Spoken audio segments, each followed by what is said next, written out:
আর এবার আমরা একটু সন্দেশখালীর কথা মনে করি। সন্দেশখালী মানেই আতঙ্কের জনপদ, যেখানে মহিলাদের সম্মান লুট হয়, যেখানে সরকারি ত্রাণ থেকে শুরু করে শিশুদের মিড ডে মিল সবকিছু এই শাহজাহান বাহিনীর লুটের আওতায় পড়ে যায়। আর এই সবটাই হয় শাসক দল তৃণমূল কংগ্রেসের পতাকার আড়ালে। রিপাবলিক বাংলার ক্যামেরায় সেই সমস্ত ছবি উঠে এসেছিল, মনে করে নিন।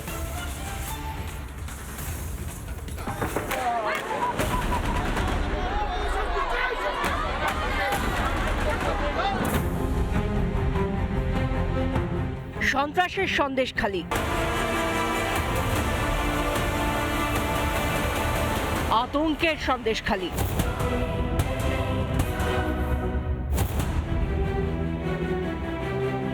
চুরি দুর্নীতির সন্দেশখালী, সরকারি ত্রাণ তাও বেবাক লুট। সরকারি স্কুলে ঢুকছি, জেলিয়াখালীর বিবেকানন্দ বিদ্যাপীঠ, যে স্কুল এখন কার্যত ত্রাণের গুদামে পরিণত হয়েছে। এই ছবি এক্সক্লুসিভলি ছবি দেখাবো, বস্তার পর বস্তা এখানে ত্রাণ পড়ে রয়েছে। সরকারের ছাপ্পা মারা সেই ব্যাগে ত্রাণ এসেছিল, কিন্তু সেই ত্রাণ এখনো পর্যন্ত দেওয়া হয়নি সাধারণ মানুষদের। আমরা জানি যে সরকারের তরফে যে মিড ডে মিল দেওয়া হয়, সেই মিড ডে মিলের খাবারটুকু চুরি করা হয়েছে। চুরি করেছে শেখ শাহজাহান, শিবু হাজরা, উত্তম সর্দারের দলবল। এইখানে বস্তার পর বস্তা চাল ডাল পড়ে রয়েছে, বস্তার পর বস্তা চাল ডাল পড়ে রয়েছে।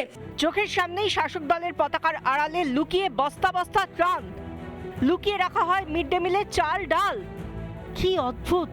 এতদিন নজরেই পড়েনি কারো। নজরে পড়বে কি করে? এতদিন তো আফিমে আচ্ছন্ন করে রাখা হয়েছিল সন্দেশখালীকে। আফিমের জাল যে ছিলই, সন্দেশখালীতে পা রাখতেই টের পেয়েছিল রিপাবলিক বাংলা। শরীফুল মোল্লাকে চিনতেন দিদি? হ্যাঁ, আমরা সবাই চিনতাম। শেখ সাদিলের সঙ্গে যোগাযোগ ছিল? আমরা যোগাযোগ ছিল।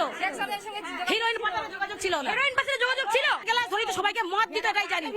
ও সবার কাছে মদের গ্লাস ধরিয়ে দিত। হ্যাঁ, মদের গ্লাস হইতো। শেখ শাহজাহানরা, ওদের সঙ্গে যে বাপরে দিনের পর দিন মাদক কারবার চলেছে, মাদক পাচার হয়েছে, তোমরা জানতে কিছু? হ্যাঁ জানতাম। কারা করতো এটা? এরা শিবু হাজরার লোক, ছবিগুল, এরা তো। বিদেশি শাসকের মতোই মাদকের নেশা, মাদকের ব্যবসায় সন্দেশখালীকে ডুবিয়ে রাখা তৃণমূলের শাহজাহান এখন জেলের ঘানি পিষছে।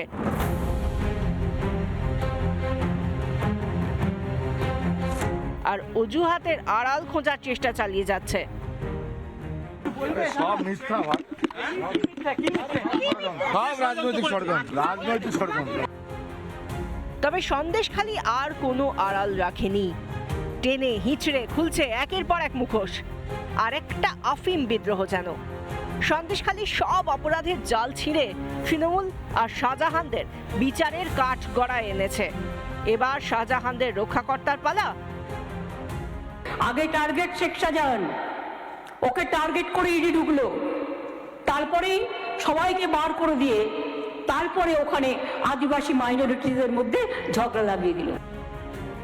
সন্দেশখালী দেখে শিক্ষা নিতে চলেছে এবার গোটা বাংলা। এবার ভোটে হিসেব বুঝে নেবেন বাংলার মামাটি মানুষ। এবার ভোটের ফল বেরোলেই বাংলার মানুষের যোগ্য জবাব পাবে তৃণমূল। রিপাবলিক বাংলা। নানা ধরনের কন্টেন্ট দেখার জন্য লাইক করুন, শেয়ার করুন আমাদের ফেসবুক পেজ, সাবস্ক্রাইব করুন আমাদের ইউটিউব চ্যানেল। পাশাপাশি অন্যান্য ব্রেকিং নিউজের জন্য অবশ্যই চোখ রাখুন রিপাবলিক বাংলায়।